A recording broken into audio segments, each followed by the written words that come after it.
तीर्थ नगरी ओंकारेश्वर में दर्शन व्यवस्था को लेकर विवाद बढ़ने लगा है। इसको लेकर कांग्रेस आक्रामक मूड में नजर आ रही है। तीर्थ नगरी ओंकारेश्वर में रविवार को श्रद्धालुओं के साथ हुई मारपीट का वीडियो सोशल मीडिया पर तेजी से वायरल हुआ था।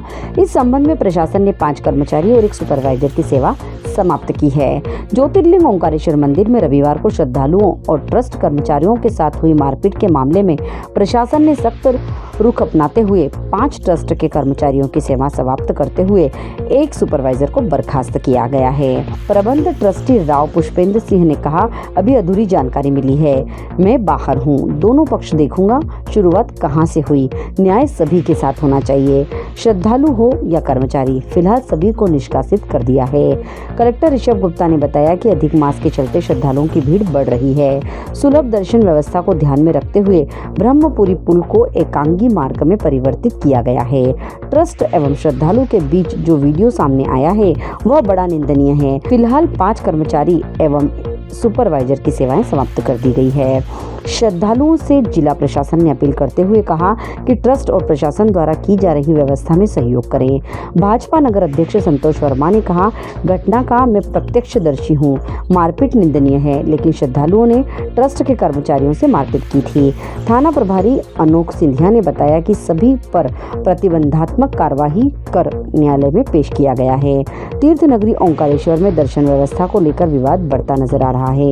कांग्रेस ने शासन प्रशासन को घेरा है। सोशल मीडिया पर वायरल एक वीडियो में श्रद्धालुओं के साथ धक्का मुक्की और हाथापाई दिखाई दे रही है। वीडियो सामने आने के बाद कांग्रेस जिला अध्यक्ष उत्तम पाल सिंह पुरानी ने नाराजगी व्यक्त की है। बताया जा रहा है कि हजारों किलोमीटर दूर से श्रद्धालु भगवान ओंकारेश्वर ज्योतिर्लिंग मंदिर के दर्शन के लिए पहुंचते हैं, लेकिन एकांगी मार्ग व्यवस्था के चलते आम श्रद्धालुओं को भारी परेशानियों का सामना करना पड़ रहा है।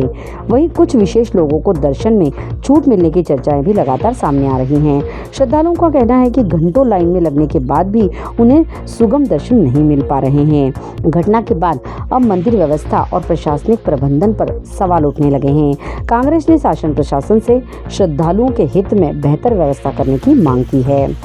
यह मामला इस वीकेंड का है। इसमें इस वीकेंड पे अत्यधिक श्रद्धालुओं की संख्या होने पर और चूंकि अभी अधिक मास भी चल रहा है, उसमें भी श्रद्धा के भाव अधिक होते हैं, तो उसको देखते हुए 1 वे का इम्प्लीमेंटेशन किया गया था, जिसके अंतर्गत जो हमारा जेपी चौक है वहाँ से बड़ चौक होते हुए दर्शन करके झूला पुल से वापसी होती है। यह बहुत ही स्मूथ व्यवस्था 2 दिन चल रही थी, किंतु कुछ लोगों के द्वारा ज़बरदस्ती इसको तोड़ने का प्रयास किया गया एवं जहाँ से निकासी थी वहाँ से एंट्री करने का प्रयास किया गया। जो हमारे ट्रस्ट के लोग थे उनके द्वारा समझाइश भी दी गई, लेकिन ये काफ़ी हीटअप हो गया मामला, जिसके बाद जो वीडियो वायरल हुआ वो आप सब ने देखा है कि काफ़ी वहाँ पर हाथापाई की स्थिति भी बनी। यह अत्यंत ही निंदनीय है। किसी भी प्रकार के व्यक्ति को, हमारे किसी एम्प्लॉई को इस प्रकार के व्यवहार की अपेक्षा नहीं की जाती। इसको देखते हुए 5 ट्रस्ट के कर्मचारियों की सेवा समाप्त की गई है।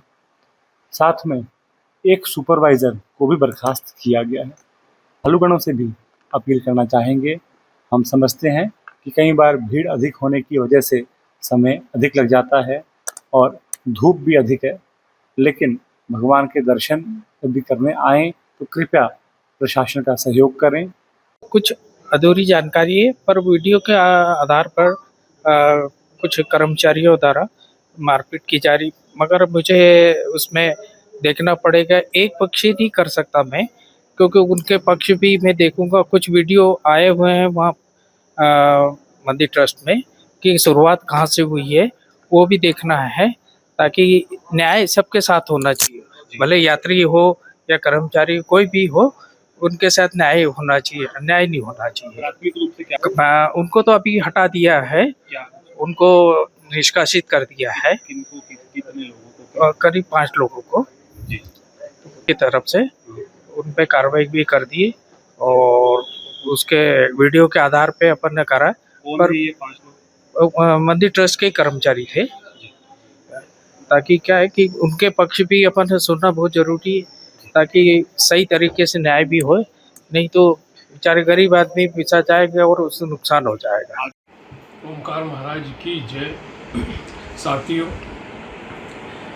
कल जो सोशल मीडिया के माध्यम से एक वीडियो ओमकारेश्वर का सामने आया है और वो वीडियो देखकर मन बहुत दुखी हुआ कि पूरे हिंदुस्तान का सनातन को मानने वाला आदमी पानी चढ़ाने वहाँ आता है। चारों धाम की यात्रा करने के बाद हमारे धर्म में यह है कि ओमकारेश्वर पानी चढ़ाना पड़ता है और ऐसी घटना से मन दुखी भी होता है। पर एक प्रश्न सामने आता है कि ये घटना क्यों हुई। उसके पीछे शासन और प्रशासन की नाकामी है जिसके कारण ऐसी घटना हुई है। ओमकारेश्वर में उन्हें वन वे कर दिया। वन वे करने से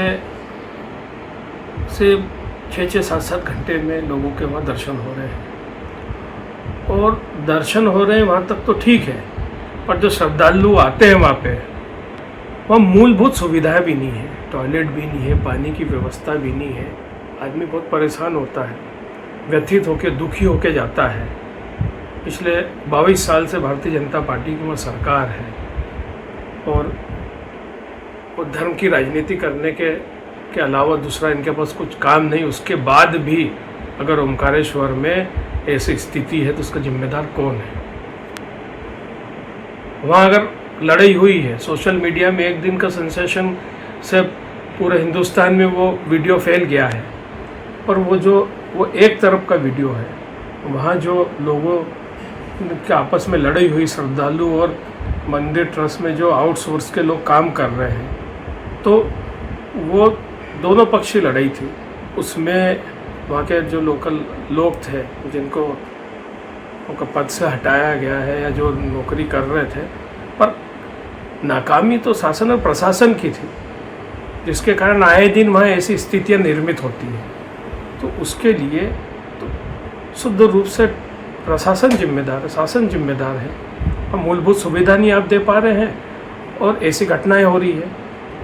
ममलेश्वर लोग के कारण रोज़ वहाँ लोगों का आशियाने तोड़े जा रहे हैं। कोई उसके लिए कोई योजनाबद्ध तरीका नहीं है, लोगों को वहाँ राहत मिले उसकी कोई प्लानिंग नहीं है।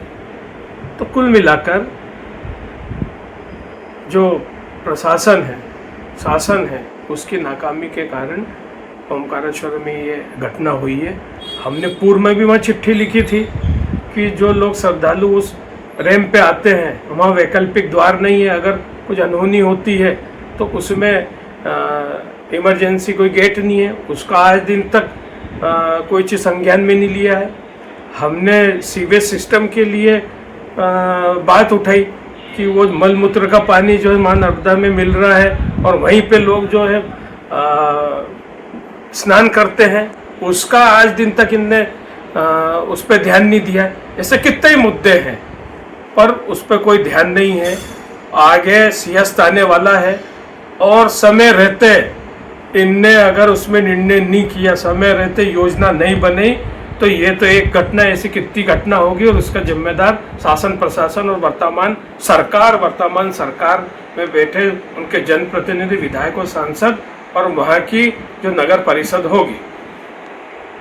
अरे हाँ, ऐसा देखने को मिला है कि धार्मिक आस्था का नाम लेकर सरकार अपने वोट बैंक की राजनीति तो करती है, लेकिन वही धार्मिक आस्था का जब प्रश्न आता है तो सरकारी मशीनरी का उपयोग कर आम श्रद्धालुओं को हाथापाई पे उतरती है। और मैं तो ये मानती हूँ भगवान सबके हैं। एक गरीब व्यक्ति को यदि दर्शन करना है तो वो 4 घंटे लाइन में लगे, और कोई व्यक्ति कहीं से राजनीतिक हस्तक्षेप करके या बड़ा आदमी है तो पीछे के दरवाजे से तुरंत भगवान के दर्शन करता है। तो आस्था के से जुड़े हुए जो भी प्रश्न होते हैं वो सबके लिए बराबर होने चाहिए। और प्रशासनिक अमला किस तरीके से आम जनता के ऊपर हावी होते जा रहा है, करप्शन पे भी और मारपीट पे, सरकार की कोई उस पर नकेल नहीं है। नकेल इसलिए नहीं है क्योंकि भ्रष्टाचार में हिस्सेदार प्रशासन भी है और शासन भी है। ओंकारेश्वर से ममता दुबे की रिपोर्ट।